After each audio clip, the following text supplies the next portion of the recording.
Hello everybody, welcome back to my channel. I'm Mustard Saves and welcome to week 1 of our grocery budget challenge. The first week of most grocery challenges are usually the easiest because you're starting out with a pretty stocked kitchen, and since I've totally fallen out of the meal prep loop, I really needed to start a super easy setup, so I decided to pick one ingredient to center the whole week around. In terms of immediate relief, this 10-pound spiral ham that I bought for 99 cents a pound back in November was public enemy number 1, taking up space in my refrigerator, so I took most of the meat off the bone and set that to the side. For the meat itself, I chopped up about half of it to use right away, and the bigger chunks went into a freezer bag for later.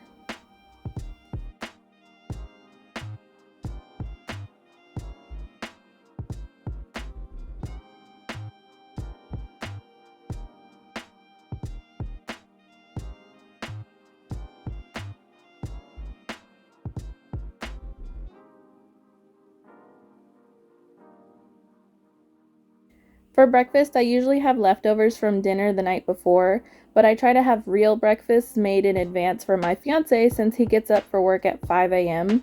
So this week I made a large batch of ham and eggs for him to warm up for sandwiches. This is also super yummy if you had anything like bell peppers or mushrooms to add. And if you have tortillas, you can fold up some tacos ahead of time and wrap individual portions in foil to freeze for long-term heat and eat kind of meals.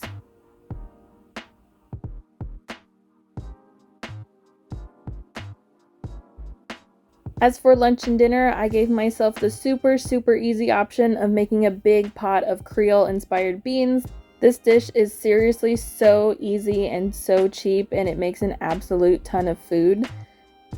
Every house likes to make theirs a little different, and even for us, it comes out a little different based on what I have here at home, but I'll type out the recipe for today's version in the description.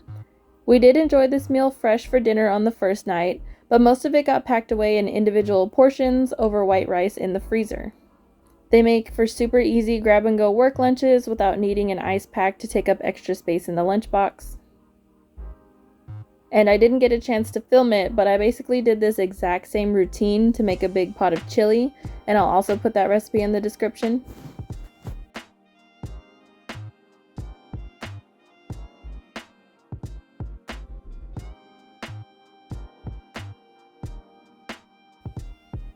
And to get some more vegetables in us, I got together the last of my salad ingredients and made very basic salads.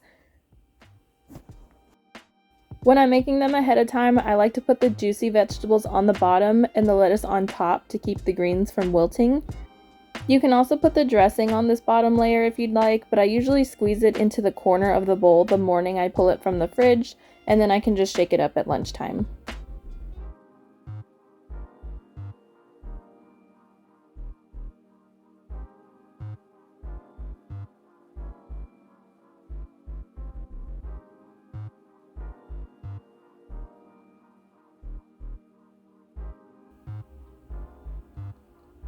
We did break up the week by having a pizza for a little date night, and of course with all this ham lying around, we did jazz it up a little bit.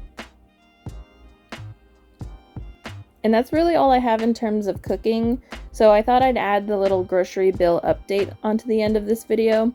Now I have to admit, I've already blown nearly half of my budget. At first, things started off well with a trip to my local discount produce stand. If you're not sure if you have one in your town, I found this one by asking my local town history Facebook group if we had any discount grocery stores. It's a very small location and I didn't want to get in anyone's way, so here's a list of what I got and how much I spent. My real downfall was making the mistake of going to Sprouts 2 days in a row because I found the jackpot of clearance on day 1. At first I had just went in to peruse their BOGO sale and pick up some milk, but then they just had all this awesome clearance and I just couldn't help myself, so I did spend another $20 because I didn't even get what I came for on the first day. So I went back because they were having a buy one get one free sale on their spices, so I got the spice I was looking for, and of course on day 2 I found more sales. So my total for the first week of February is already $40.03 out of my $100 goal. And yeah, that's really where I'm at so far. This week I had a lot of really long work days, so rice and beans really saved my life, but it doesn't really make for an interesting video. Nor does it make for a lot of interesting things to eat at home, which is probably why I went to the grocery store 3 times even though I didn't need anything. So I do have more variety planned for next week's menu, and I hope you guys will tune in to see what else I come up with. As always, if you have any questions, comments, concerns, or just want to have a chat, I'd love to hear from y'all in the comment section below, and I'll see y'all in the next one. Goodbye!